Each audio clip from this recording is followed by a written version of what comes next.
Здравейте на всички! След година прекъсване най-накрая новия епизод на Стан срещу Стефи е тук, с който също така искам да отпразнувам и 40 000 абонати в моя YouTube канал и да ви благодаря страшно много за подкрепата и за всички мили съобщения, които получавам всеки ден.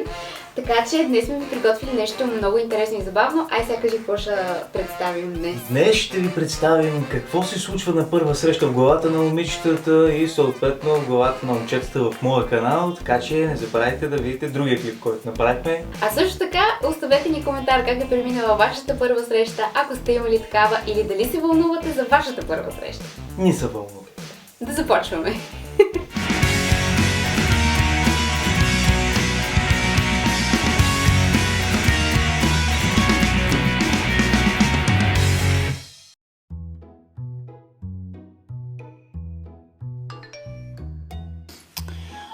Не питай. 3 контролни по математика, физика и химия. Едва успях да напиша всичко на време. Ама така ще си помисли, че съм много задръстена, ако тръгна да му говоря за контролни. Може малко да поизлъжа, за да изглеждам по-готина. Трябва да вкарам и LOL. Нали е модерно? Всички момчета са много оборотни. 100% гледа някакви тъпи спортни клипчета. Той и аз съм много по-различна, де. Как да му кажа сега, ще си правя маратон на приятели, ще съм в компанията на котката ми, господин Теди Прингълс, и ще давам самотата си в шоколад и пуканки. Сега малко ще се направя на кифла, ама... Как така за кого? Нужно ли е да е за някого? Глупави момчета.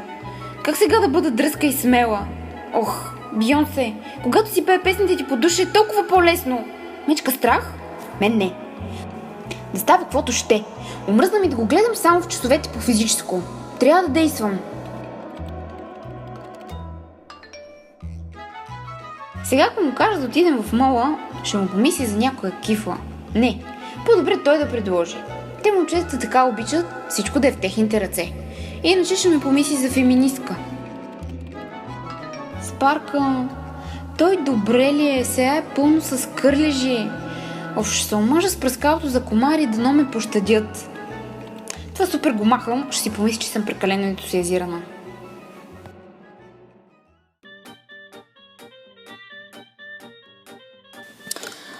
Добре, че вчера си взех лентички за кола маска. Как щях да отида така с този революционерски мустак, като Филип Точо? Какво става с тия храни, бе? С какви хормони ги бъкат? Не знам и аз, ама оправия няма. И боли на всичкото отгоре да му се не види. Красотата изисква жертви. Мале, ако ме види как съм се овъртяла с това черно лайно, ще си помисли, че практикувам водомагии и черни езотерични практики. Дано поне ми се почисти тия черни точки, защото как ще застана близо до него? Ще си помисли, че лицето ми с тия черни кратери е омалена репрезентация на повърхността на луната. Сега ще се замажа с фондютен, за да прикрия тези огромни пори, защото някой може да падне в тях. Ако сте мазни банички като мен, задължително се напудрете, може и с бръшанце. Май трябва да сложа повечко пудра, за да не започне да се оглежда в мазнината по челото ми. Кратунката ми, толкова си кръгла, че е нужно да приложа малко от техниките за контуриране на Ким Кардашиан, че току виж ми помислил главата за футболна топка и вземе да я ритне. То трябва и да внимавам да не прекаля, че го има и варианта да заприличам на зле контуриран травестит, отпаднал в първите кръгове на RuPaul's Drag Race. Тежка. Косицата ми е добре да я поизсуша малко с този сух шампуан. Гати времето, гати мръсния въздух, с нощия мих вече се е промазала в корените. Ужас! Как да се покаже така на момчето? Най-сложната част дойде какво да си облека. Тая блузка ми е толкова сладка, ама и приличам на прищипан хамбургски салам с нея, особено в зоната на любовните дръжки. Ужас! Не мога да отида с нея да ми се показват от всякъде кървавичките. Я по-добре, Стефани, си взими широчката блузка, служи си я да ти е широко на душичката, барем няма да се припотяваш и ще ти прави проветрение. Пък и ще изглеждам по-ефирна и елегантна. Какво ти се яде? Тук каква хубава правиш кембе чорбичката. Една такава тлъстичка с много карантия. Ама как да му се не види да гъчи това пред него? пък и без чесънче. Ехо, какво ти се яде? Или една зелена салатка. Само това ли? Ще си остана гладна. Си за какво да му говоря? Ако тръгна да му разказвам какви готини блъски си харесах в мола, ще го отекча. Ако му говоря за сериалите ми, най-вероятно да заспи. Трябва да е нещо, от което се интересува и в същото време да изглежда умна. И какво сега?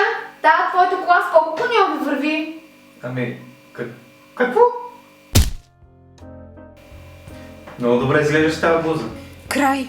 Дали ми вижда дупката в блузата? Ама видях я, когато вече бяхме тук. 1000 пъти и казах на мама да слага нафталин против емоции в този пуст гардероб.